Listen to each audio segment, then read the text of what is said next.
Saudi আরব থেকে jail খেটে দেশে ফিরেছেন প্রবাসী। দীর্ঘ কষ্টের পর স্বদেশের মাটিতে পা রাখার আনন্দ প্রাণ হতে বেশি সময় লাগেনি। বিমানবন্দর থেকে আশকোনা হসপিটালের মার্কেটে চুলদারি কাটিয়ে বিল দিতে গিয়ে খেলেন বড় ধরনের ধাক্কা। ভাই আমি সৌদি আরব থেকে জেল কেটে আসছি, 3 বছর জেল কেটে আসছি। দেশ থেকে এখানে কিছু টাকা বিকাশ করে আসছি, আমি এখানে সেলুনে আসছি শেভ করার জন্য।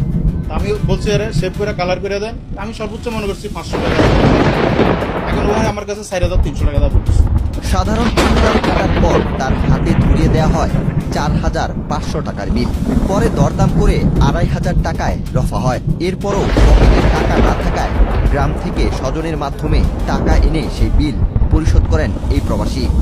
4,300 টাকা দাবি করছে। আমি কই ভাই এটা কি বলবো। এরপর ও বলতেছে লাস্ট ও আমাকে ছাড়বে না, 3,000 টাকা দেয়।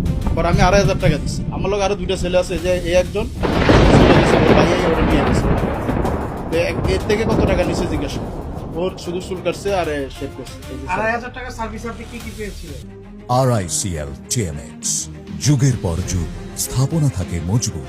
আমাকে শুধু শেভ করছে আর হলো কালার করছে। এই যে কালার আর কি ফেসিয়াল কি এটা তো আমি বুঝি না। আমি জানি যে শেভের পর এটা ইয়া করে পেস্ট করে দেয়। এটা সব জন্য আমরা আজকে এত বছরে আমরা শেভ করি, সবসময় ফেসিয়াল এরা করে, এটা আমরা কোয়া লাগে না।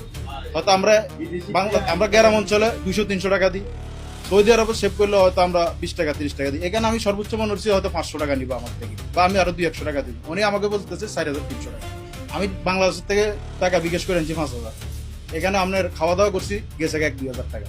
আবার এখন উনি আমার কাছে 3,000 টাকা লাস্ট দাবি করছে। আর আমি ওরা 2,500 টাকা দিয়া আমি ওখানে আপনাদের। অপ্রত্যাশিত এমন ঘটনায় ক্ষুব্ধ হয়ে পুলিশের কাছে অভিযোগ করেন ওই প্রবাসী।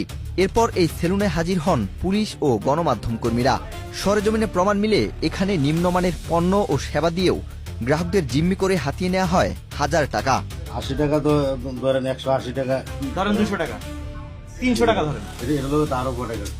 আর কি প্রোডাক্ট দিয়েছেন? দামি কি সুন্দর আছে দেখেন তো আপনি। এখানে আরো 4 টাকা। আর কি আছে দেখি তো আপনার কোন দামি প্রোডাক্ট? এগুলো যা আছে সব এটা কি সব বাইরের প্রোডাক্ট? এটার দাম কত জানেন? আচ্ছা, এটার দাম কত জানেন? বাংলাদেশ। এটার দাম কত জানেন? হ্যাঁ, কত জানেন তো আপনি? তাহলে ওনার কাছ থেকে এটা কি করছেন আপনি বলেন? শুধু ওনার কাছে না, আরো অভিযোগ আছে এরকম যারা প্রবাসীরা আসে এইভাবে হেনস্থা করেন। আসলে কেন করেন এটা? বলেন কেন এই কাজটা কেন করা হয়? স্থানীয়দের ভাষ্য, শুধু এই একজন নয়, এই মার্কেটে সেবা নিতে এসে এমন ভোগান্তির শিকার হয়েছেন আরো অনেকে। অতিরিক্ত বিল নিয়ে অনেকেই ক্ষোভ ও হতাশা নিয়ে সেলুন থেকে বের হতে দেখেছেন তারা। বিশেষ করে বিদেশ ফেরত ব্যক্তিদের টার্গেট করেন সেলুনের কর্মীরা। চুল কেটে মানুষ এখান থেকে কান্না করতে করতে যায়। এইখানে চুল কেটে